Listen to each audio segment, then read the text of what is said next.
Well, it's been a big month. It's a month of new beginnings, new beginnings. And we talked all about beginning anew, didn't we? We talked about praying and visioning. We talked about setting our intentions through prayer, through meditation. We talked about all of the different ways that we can do that we can, through this practical spirituality, that we can set our intentions really powerfully into the law so that we can begin to manifest things. And we talked about what to do when nothing happens. When we've done all that work, we've done the praying and the planning, and we've done the meditation, we've done the visioning and the vision boarding and the affirmations and all of that. And we talked about what happens when nothing happens. What do we do about that? So today's talk, Off and Running, is about what happens when something starts happening. What do we do when things start happening? When change starts happening in our lives? What happens when things really do start falling apart and falling together and crumbling beneath us? And normally we run and hide. That's kind of what we do. We run and hide. What happens when things really do start to change? You know, they say the two most terrifying things in the world are when we pray and pray and pray for change and nothing happens, and then when we pray and pray and pray for change and change starts happening. It's just as scary. It's just as scary. It can be a very, very scary place to be when the foundations that we have built our life upon start to crumble and fall away. And that's a lot of times what happens when change happens. The very foundations of a life that you have grown out of begin to crumble. And that's that place where we talk about in New Thought, where your feet are firmly planted in midair. Wonderful place to be. But really, that's where you need to be. When you've prayed and prayed and prayed for change, and change starts to happen, that means something has to fall away before something new can take its place. And that can be a very scary place to be. Because all of us want change, none of us just want to do anything about it. We all want change, we just don't want anything to be different. Right? So we pray, we meditate, we vision, we contemplate, we go to workshops to set our intentions for the new year and all that stuff, and what life is going to be like for me after I manifest my desires. And then things start to change, because what we know is that prayer changes things. It absolutely does. And so your life starts to change. Familiar things start to fall away.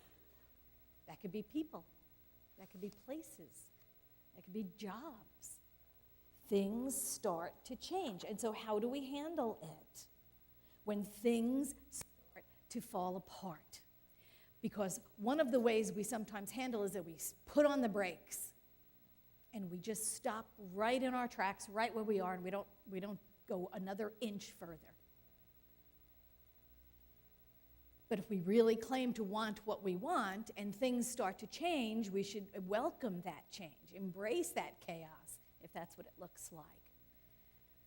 Bless the crumbling of the former life that we had, because what we know is happening is that new intentions we set are beginning to form. So how do we handle it when things start falling apart so that they can come together at a higher level in our life? I have a quote for you. She said, "I believe that everything happens for a reason.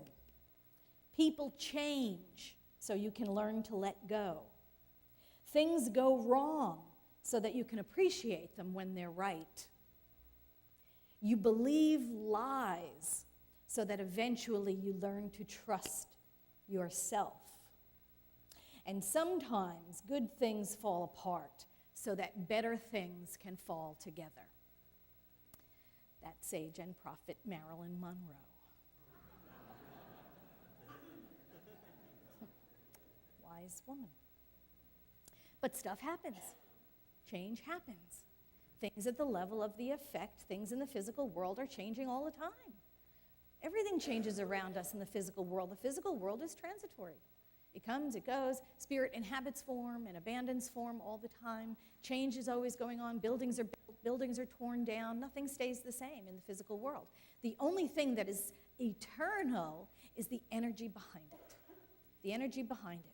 That is the only thing that's eternal. But things in the physical world come and go all the time. So if we look around for the good, we'll find the good. If we look around for the blessings in our lives, we'll find the blessings in our lives. And you know, if we're scared, what do? I know what I do. I close my eyes. When I'm scared, I close my eyes, right? You know that the roller coaster experience, right? Ah! And you sit there and you scream your face off. Well, I do. You don't. I know. I know all of you. You're the ones, yay, with the hands up in the air, yeah, having a good time. I'm the one white-knuckling the ride. And I scream and I close my eyes.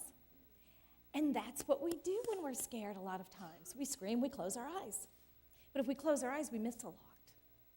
When we close our eyes, we miss a lot.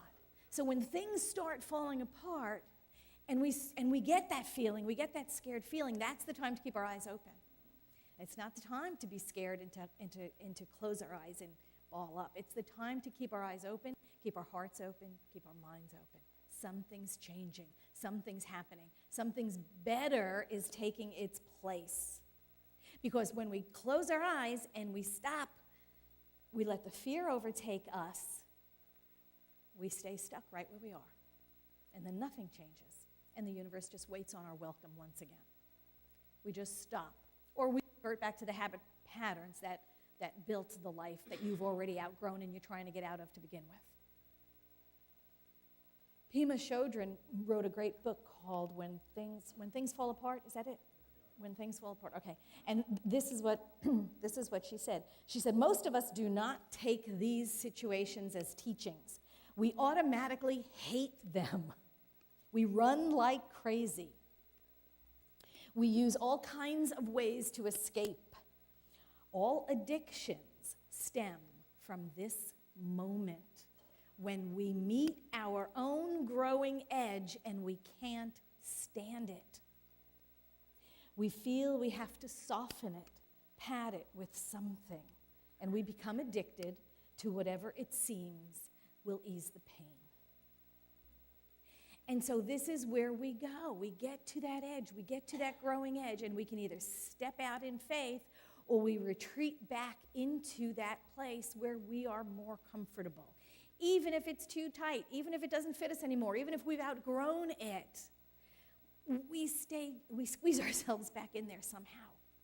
And we dull the pain with shopping, right? Or food, or sex, or drugs, or busy. Lots of those A-type people, you know, they're busy, busy, busy, busy, busy. They have no time to do anything. They're really, really busy so that they don't have to address this. It's the same thing. It's the same habit behavior. We go back, we retreat back into our habit behavior to ease the pain of the discomfort of the thing that we know is the best thing for us, but we're afraid to move forward. So we shop instead. We're great shoppers. We do drugs, we drink, we hook up. We do all sorts of things. And we stay stuck where we are. We stay stuck right where we are. All those behaviors do is keep us repeating those old habits, those old patterns. So we have to confront the discomfort, and we have to plow through it in order to get that new experience, in order to grow. You know, the little crab, the little hermit crabs, you know, they have to come out of those shells when they outgrow them, and they have to find bigger digs. You know, they just have to find a bigger place to be. Same thing with us. We have to find a bigger life to be. So we have to go through that discomfort. It requires something of us. You know, we can sit around and go, oh, I want this and I want that and I want this bigger life and I want this better job and I want to find the love of my life and I want all of this stuff. But I'm not willing to do anything about it. So I'm going to stay stuck in this nice little box, you know. Get out of the box, break the box. There isn't even a box, for God's sakes, you know? It's just a thought. The thoughts keep us stuck, and the thought will free us. And the way we do that is by confronting our own limited belief. It is by confronting our own limited beliefs. And the first thing you have to ask yourself, what do I want? And that seems so simple, right? But what was it? Mark Twain had said, oh, I can teach anybody to get what they want. That's easy. Trouble is, I've never met anyone that knew what they wanted. So what do you want? That is the first question. When we're going to expand, when we're going to be manifesting this larger life, when we know we can no longer stay where we are and be who we are because we've outgrown it, this greater life is calling. What is it about? What is it about? So we have to ask ourselves, what do I want? What do I want? And then we have to ask ourselves, what am I doing that no longer supports the me that I am becoming? What am I doing that no longer supports the me that I am becoming? Because those habit patterns are sometimes the things that you've outgrown. They're the things that no longer support us. They were the things that made the greatest things in the world when we were who we were, and they maybe helped us and supported us and evolved us along the way, and maybe we've gone beyond that. Sometimes it's a time for a new teacher, it's time for a new career, it's time for a new book, whatever it is. So that's the second question. What am I doing? What am I doing that no longer supports the me that I am becoming? Because sometimes those behaviors need to go away. They just need to go away. The third thing that you have to ask yourself, John, lock the doors. Nobody gets out until I say this. The third question you have to ask yourself is, how are my secrets keeping me chained to my fear? How are my secrets keeping me chained to my fear? What is the worst thing about you that you know if anybody found out, God, they would hate you? What is the worst thing that you think about yourself that if anybody knew, it would totally change the way they thought about you? Because that secret that you're keeping in, that's keeping you locked up. That's keeping you locked up. So think about that. How are my secrets keeping me chained to my fear? One of the ministers on the listserv quite a few months ago wrote to say that she was in a diner one morning and she had her journal with her. And she was writing in her journal and she ate her breakfast and she paid her bill and she left and she forgot the journal and she left it on the seat in the diner. And when she went back to get it, it was gone. And so she went to the people who owned the diner and she asked if someone had turned in a journal, and they said no. So it was gone. Someone picked it up and took it with them. She was horrified. She wrote on the minister's list, oh my God, I can't believe it. Everybody knows my deepest, darkest secrets. Everybody knows everything about me. I wrote everything in that journal, my thoughts, my fears, my feelings, my hopes, my desires. I had everything in that journal, and now someone I don't even know knows my deepest, darkest, most intimate secrets, and she was horrified. And one of the older ministers wrote back to her and the group, wonderful news. Wonderful news. Congratulations, you're free. So somebody knows everything about you. You are free. You've got no secrets. You can live in total abandonment, total freedom. The worst thing you ever thought about yourself, oh, some unknown creature knows. You are free, my dear. And what a wonderful thought that is. What a wonderful thought that is. Because you know what? Those deepest, darkest secrets that keep us chained to our past and chained to our behaviors, those things, oh my God, we couldn't let anybody know or they would hate us or think we were awful people.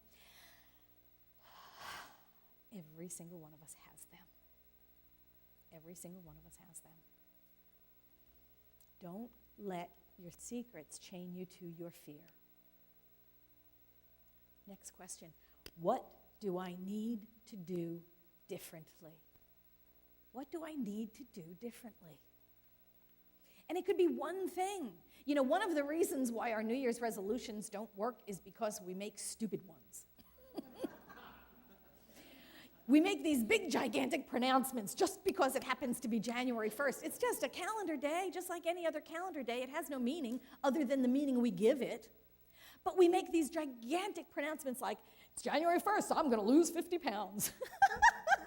Yeah, right, okay. I'm going to go to the gym. I'm going to clean, here's mine. I'm going to clean the garage, right?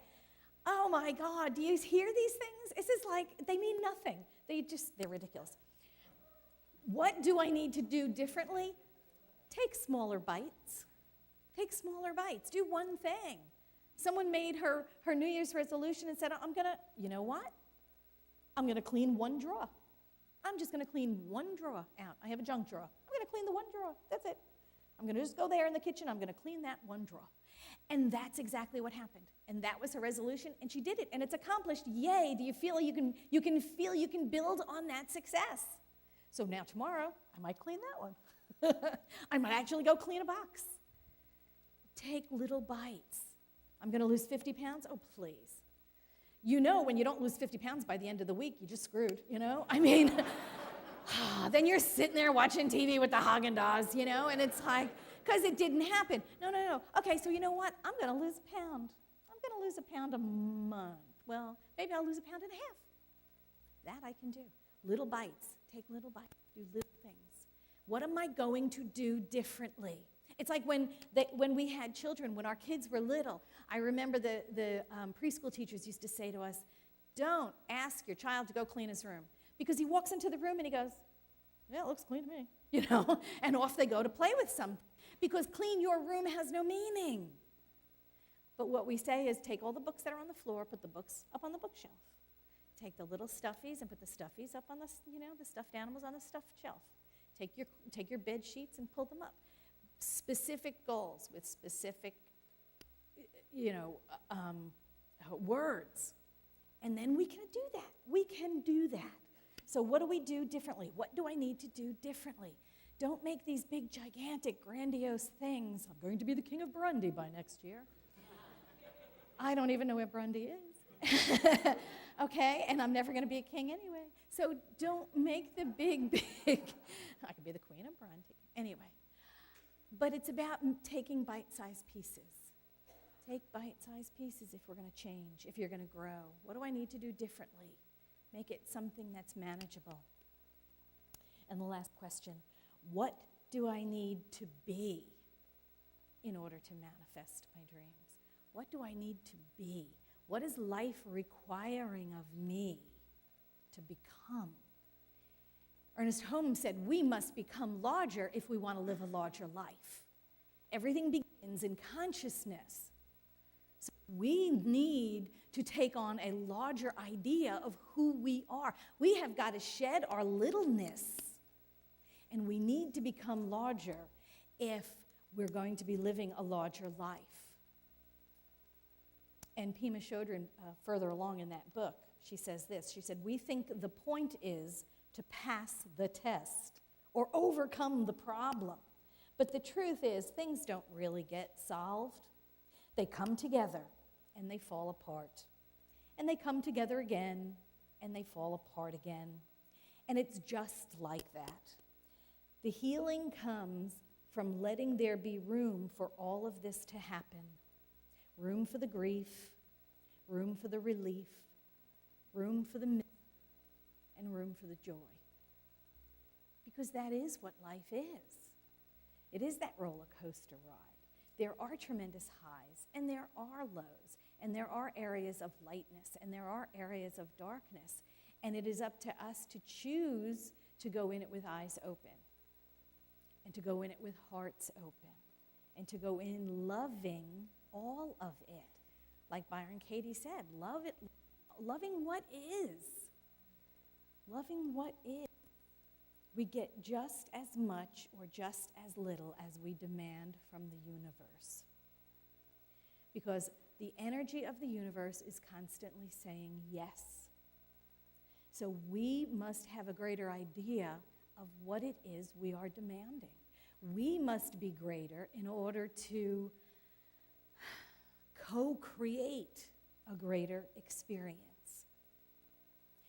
We must not let fear stop us, keep us trapped in that littleness, because then we ask too little. We are much greater. We are much more powerful than we give ourselves credit for. So it's about keeping your eyes open. Even if you're on the roller coaster, even if you're white-knuckling it, keeping your heart open, keeping your mind open, inviting in the experience. Your soul is craving the experience. Your soul doesn't care if it's scary or if it's happy. Your soul is craving the experience. So it's about working through that fear and living that authentic life and living it out loud, and don't apologize. Don't apologize for being your authentic self. That's part of the secrets and the fears. I'm too loud, I'm too noisy, I'm not educated enough, I'm too old, I'm too young, I'm not tall enough, I'm too tall. All of those things that are our fears, all of those things that are our deepest, darkest secrets, all of those things that keep us stuck in our littleness. Let them go. Let them out. It's not the truth of you anyway. The truth of you is bold and magnificent, complete and lovely. So never, ever, ever apologize for being your authentic self. Deepak Chopra said this. He said, without uncertainty and the unknown, you become a victim of the past, and your tormentor today is yourself left over from yesterday. Let me say that again. Without uncertainty and the unknown, you become a victim of the past, and your tormentor today is yourself left over from yesterday. So it's about often running. It's about shedding those things that have held you down. It's about breaking those chains from the past. It's about living out loud, even your deepest, darkest secrets, not letting them own you anymore, being your authentic self and not apologizing for it, and moving ahead, becoming the greater life that you know in your heart that you are.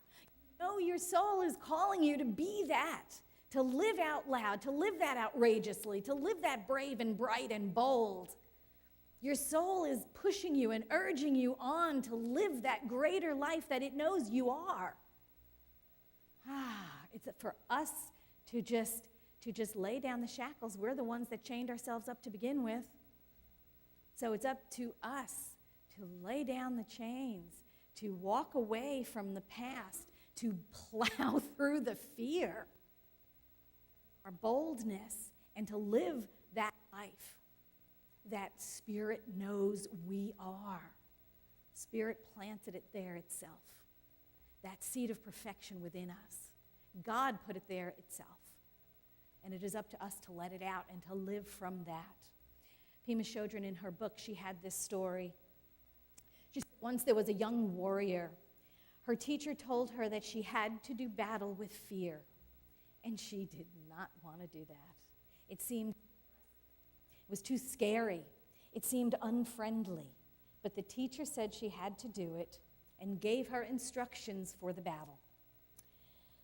The day arrived. The student warrior stood on one side, and fear stood on the other. The warrior was feeling so very small, and fear was looking big and wrathful. They both had their weapons. The young warrior roused herself, and she walked toward fear, and she prostrated 3 times and said, "May I have your permission to go into battle with you?" Fear looked at her and said, "Thank you for showing me so much respect that you asked my permission." And the young warrior then asked, "How can I defeat you?" And fear replied, My weapons are that I talk fast and I get very close up in your face. Then you get completely nerved and you will do whatever I say. If you don't do what I tell you, I have no power. You can listen to me and you can have respect for me. You can even be convinced by me. But if you do not do what I say, I have no power. And in that way, the student warrior learned to defeat fear. So this is the invitation. This is the invitation to all of us. Yeah, when fear gets right up in your face, you can close your eyes and you can ball up and you can cower, or you can just, like the warrior, you can just stand there, meet it, listen to it, even be convinced by it. Do not do what it says. Do not do what it says, because fear will convince you that you're small, you're afraid, you're alone, and you're not good enough.